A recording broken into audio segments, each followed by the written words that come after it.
En el día de hoy explicaremos el primer laboratorio de física mecánica llamado fuerzas concurrentes.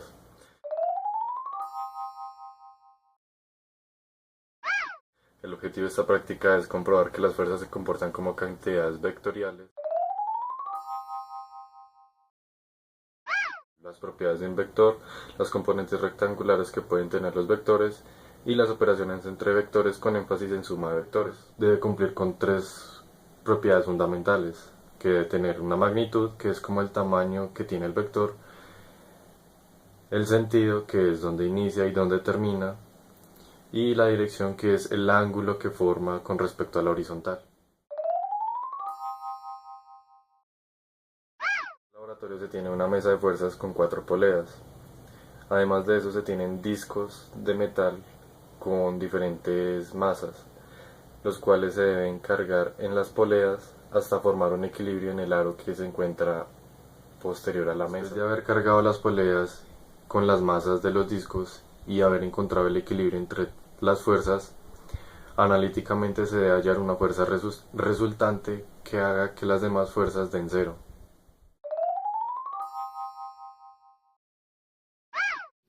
Hola, cordial saludo, mi nombre es Andrés Felipe.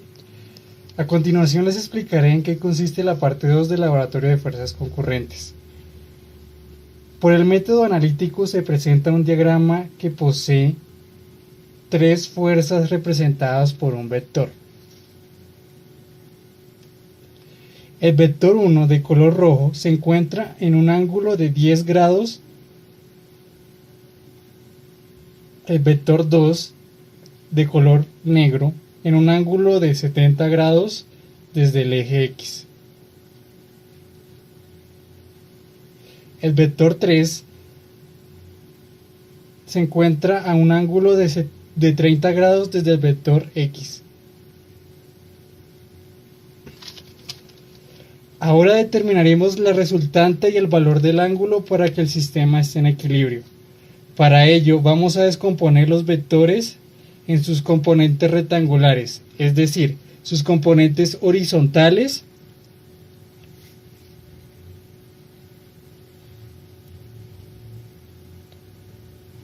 que pertenecen al eje X y sus componentes verticales en el eje Y. Así formamos un triángulo rectángulo.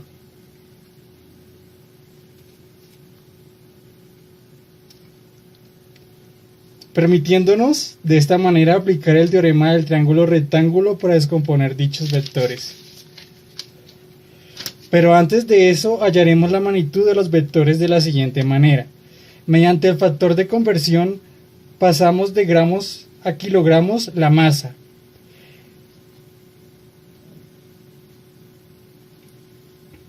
Y luego multiplicamos por 9,8 metros sobre segundo al cuadrado, que es el valor de la gravedad.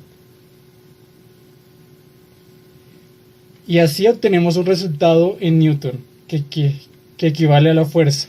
Así hacemos con los 3 vectores.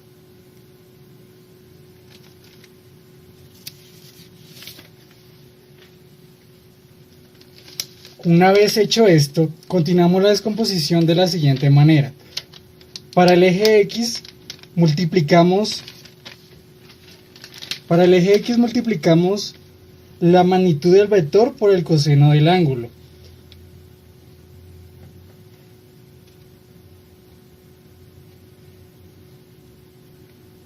Así lo hacemos con los 3 vectores. Aquí podemos observar que en el vector 2 y el vector 3 la magnitud es negativa. Esto es debido a que en el plano cartesiano X es negativo.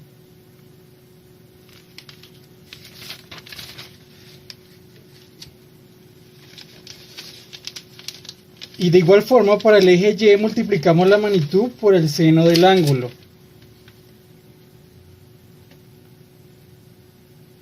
En este caso, en el vector 3, la magnitud es negativa, ya que Y se encuentra en el plano cartesiano es negativo.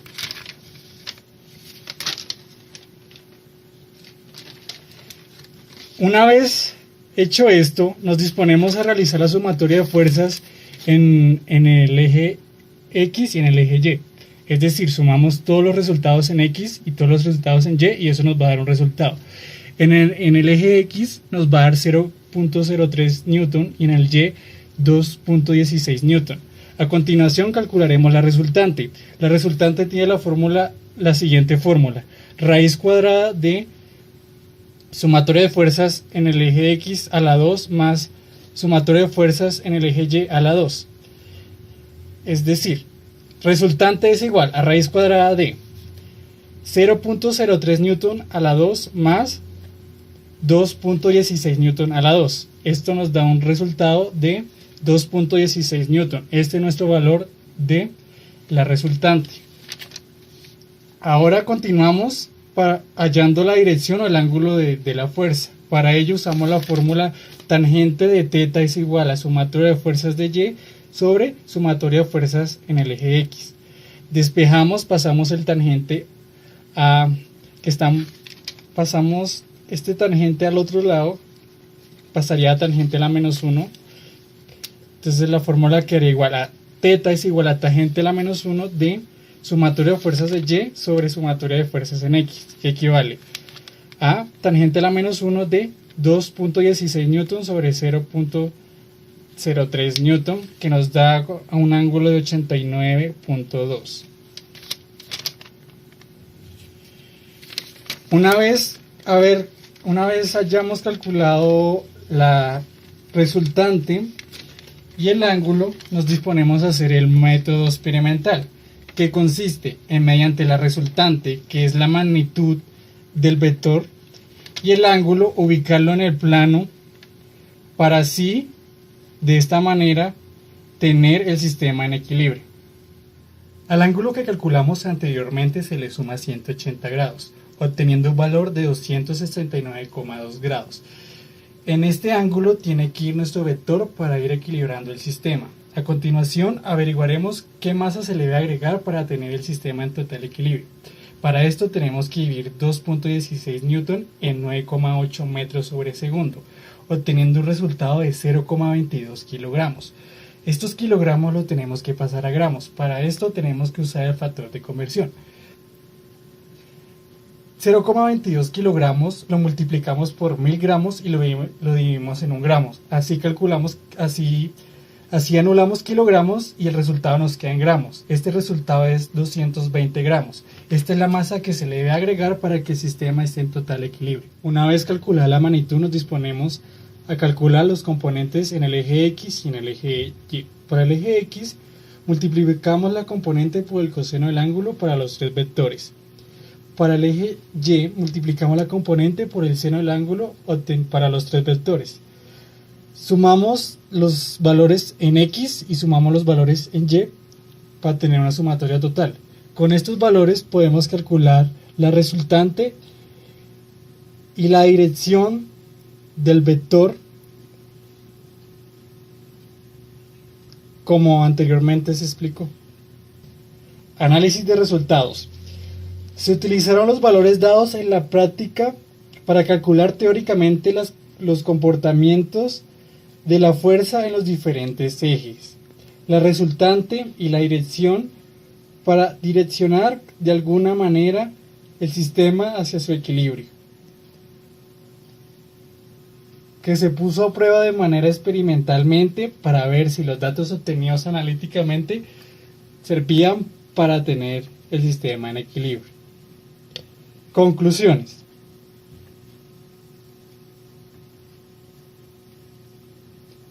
A base de los valores teóricos obtenidos, se desarrolló experimentalmente las componentes de fuerza para tener el sistema en equilibrio.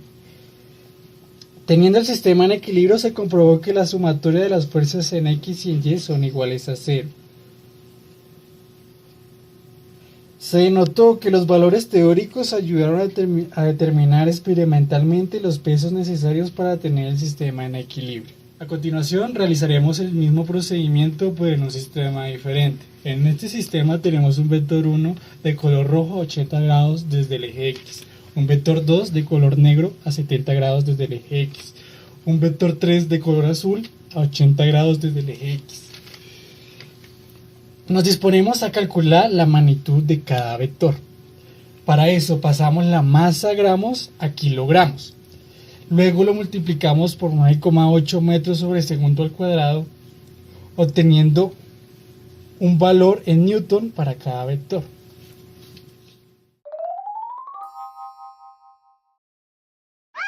Es común que un cuerpo está siempre sometido a la acción de dos o más fuerzas. Decimos que dos o más fuerzas son concurrentes cuando la dirección de sus vectores o sus prolongaciones se cortan en al menos un punto. La principal diferencia del estudio de las fuerzas concurrentes o no concurrentes es que si se aplican a cuerpos libres, las primeras pueden provocar movimientos de traslación, mientras que las seguidas adicionalmente pueden producir movimientos de rotación.